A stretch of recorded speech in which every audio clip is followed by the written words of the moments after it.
Para finalizar, gurizada, esse cursinho de Kotlin, a gente vai ver hoje alguns aspectos diferentes, como por exemplo, funções de alta ordem ou higher order functions. O que acontece? Esse exemplo aqui a gente tem na linha 1 ali, a gente está declarando uma função de alta ordem, eu estou recebendo dois inteiros como parâmetro de entrada, x, y, e estou recebendo uma função. Então, o meu terceiro parâmetro ali da função calculate é uma função, é uma outra função, né, que recebe dois inteiros e retorna um inteiro. E a minha função calculate original retorna um inteiro também.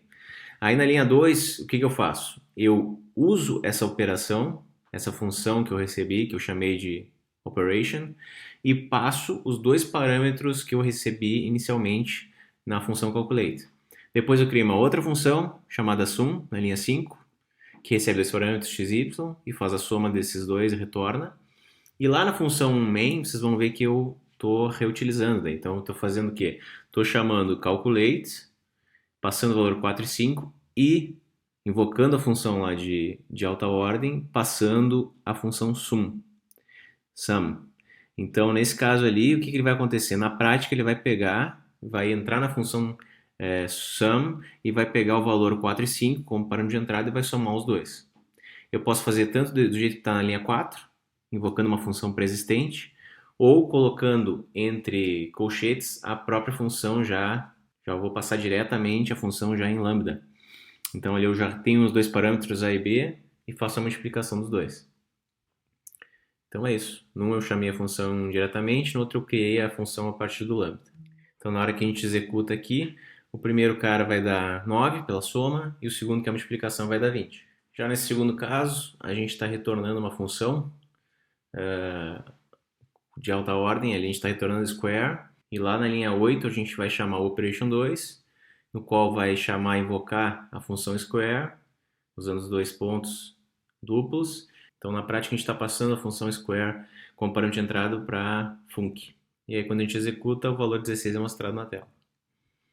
Aqui funções lambda, a gente tem uma notação matemática que a gente pode colocar para ter uma instrução mais simples para funções. Então, aqui eu tenho todas as funções que eu fiz ali em cima, 6, fazem a mesma coisa, só de maneira diferente. Então, no primeiro caso ali, eu defino entre as chaves o meu lambda e assinalo isso para o tipo string. No caso 2, eu estou fazendo uma inferência dentro do lambda, então eu não coloquei o tipo explícito string. No terceiro caso, eu tenho a inferência de tipo fora do lambda também, então além de não colocar o tipo ali, eu não coloco na função que vai ser um tipo de variável que vai ser assumido depois do próprio lambda. No 4 eu não posso fazer isso, porque eu não posso fazer essa inferência de tipo ao mesmo tempo, nos dois casos. No 5, a gente tem uso iterador. Então, quando a gente tiver um parâmetro só, a gente pode usar esse atalho de usar o iterador e não precisa colocar um nome para a função ali, para o uso dela, para o parâmetro. A variável vai ficar implícita daí. E, finalmente, no último caso ali, se o lambda for uma chamada de função simples, aí eu posso substituir diretamente com o dois pontos, que nem a gente fez no exemplo anterior. E na prática, quando a gente executar, todos esses casos vão fazer a mesma coisa. Também existem funções de extensão, extension functions, em Kotlin. Então aqui eu defini as classes item and order, duas classes já com o modificador data ali, para ter o equals, to string, etc. Cada um vai ter os seus parâmetros. Então na classe item ali eu tenho o parâmetro name, que é uma string, e o price, que é um float. E na classe order eu tenho uma coleção de itens, de objetos itens. Depois a gente vai adicionar duas funções de extensão para essa classe ordem. Então a gente está estendendo a classe e está criando a função maxPricedItemValue e maxPriceItemName. Essas duas funções vão poder ser usadas depois quando alguém tiver um objeto order. E ali eu estou usando a função maxBuy de coleções para encontrar o menor preço. Estou adicionando uma extensão, uma propriedade de extensão para a classe order também. Então aqui eu usei o comma delimited items names. Então isso é uma característica e aí estou fazendo um mapeamento do nome em strings. E finalmente vou testar isso. Então vou chamar as funções de extensão a partir de uma instância ordem. Então ali eu tenho, a primeira coisa que eu faço na linha 12 é criar um objeto order, no qual eu passo como parâmetro para o construtor uma lista. Então eu uso aquela função listOf para criar uma lista de objetos item. Então eu crio 3 objetos item, um é bread, o outro é wine, o outro é water, e cada um com seu preço. E depois eu escrevo na ordem, ó, eu chamo a função maxPrice item name e maxPriced item value. Chamo as duas funções de extensão do meu objeto ali em destaque. E aqui eu estou acessando a propriedade, aquela que eu disse antes, que nada mais é, nesse caso aqui, que ele cria um mapa, né? Então vocês podem pegar esses códigos agora, que eu mostrei até o momento dessa aula, nesse link. E para finalizar, a gente vai ver inicialmente as listas. A gente vai ver vários casos de coleções aqui em Kotlin. Então quando a gente vai criar uma lista, em Kotlin a gente pode ter uma lista mutável ou uma lista de apenas leitura. A gente tem que criar, a partir desses dois métodos, mutable list ou list mutable list of ou list of. Cada um vai criar o seu respectivo tipo já, um podendo alterar essa lista e o outro não podendo fazer nenhuma modificação nela. Então inicialmente eu crio uma lista mutável, uma mutable list de inteiros, no qual eu tenho 3 elementos iniciais, 1, 2 e 3.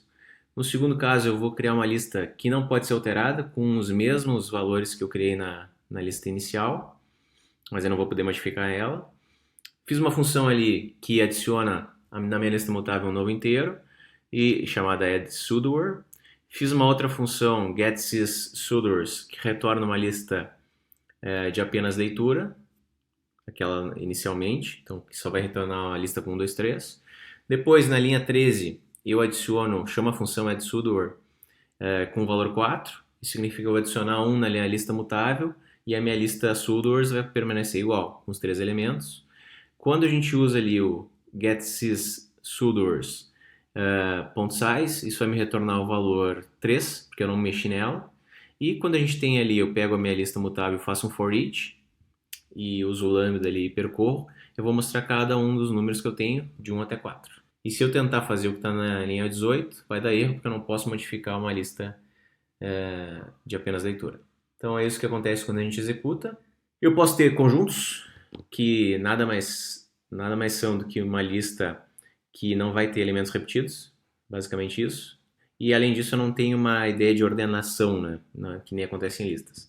Eu tenho 2 métodos para criar, setOf ou mutable setOf. Esses dois caras vão criar conjuntos, um de apenas leitura e o outro que pode ser alterado. Então aqui eu tenho um exemplo. Inicialmente eu criei um elemento set, um conjunto de strings, com aqueles 3 elementos ali, e eu posso modificar eles. Fiz uma funçãozinha na linha 4 para adicionar uma nova string a essa lista.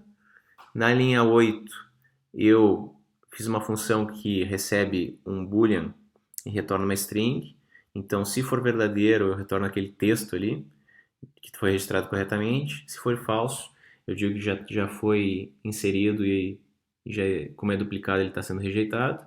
Lá na função main, a partir da linha 12, eu crio 2 variáveis strings e depois uso a função de testar o status para dizer se realmente, depois de adicionar aquele elemento, se ele conseguiu adicionar ou não. Então, como a gente já tinha o unique descriptor 2, já tinha aquele cara ali, ele não vai conseguir adicionar, como vocês podem ver. Então, inicialmente a gente conseguiu adicionar o que tem o número 4 e o segundo não, porque ele já existia no nosso conjunto. Posso ter um mapa de elementos no qual eu tenho sempre a relação de uma chave aponta para um valor, uma outra chave para um outro valor único. Então as chaves são únicas. Eu tenho sempre essa relação entre chaves e valores, sempre esse par de informações.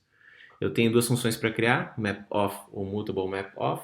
Aqui eu crio um mapa mutável inicialmente, com a chave 1 para o valor 100, chave 2 para o valor 100 também, chave 3 para o valor 100. Então o valor pode ser o mesmo, mas a chave é diferente.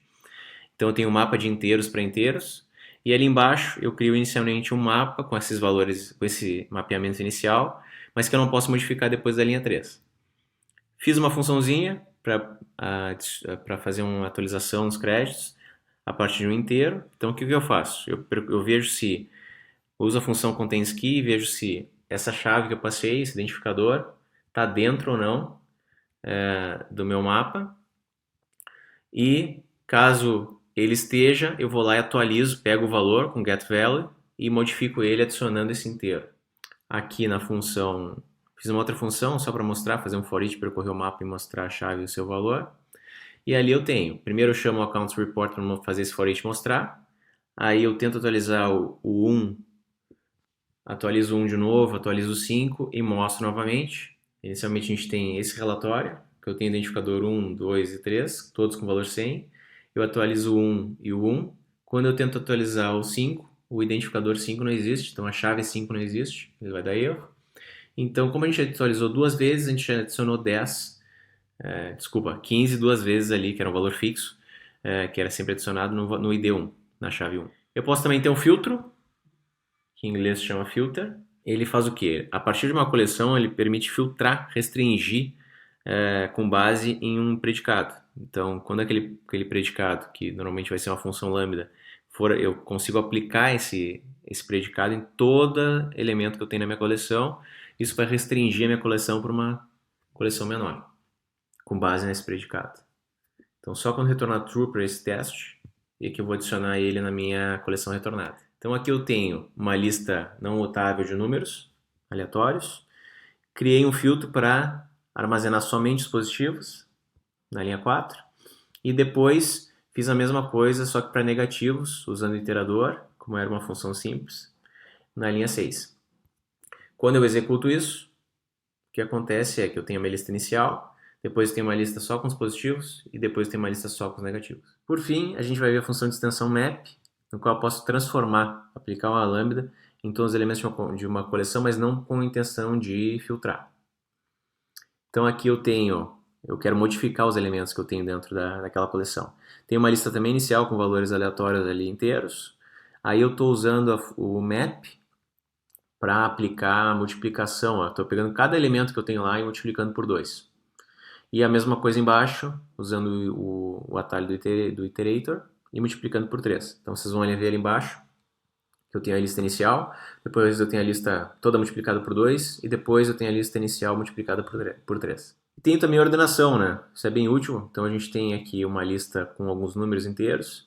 Aí eu chamei sorted a partir da minha coleção, da minha lista. Ele vai ter ordenado. Se eu quiser ordenar ele de maneira inversa, eu posso usar o menos IT. Vocês podem baixar isso aqui. Espero que tenha sido útil esse mini curso de Kotlin. E espero vocês no próximo mini curso de Android. De Android vai ser um pouco mais longo, porque tem muito conteúdo para ver, né? E muito obrigado pela atenção de todos. Valeu!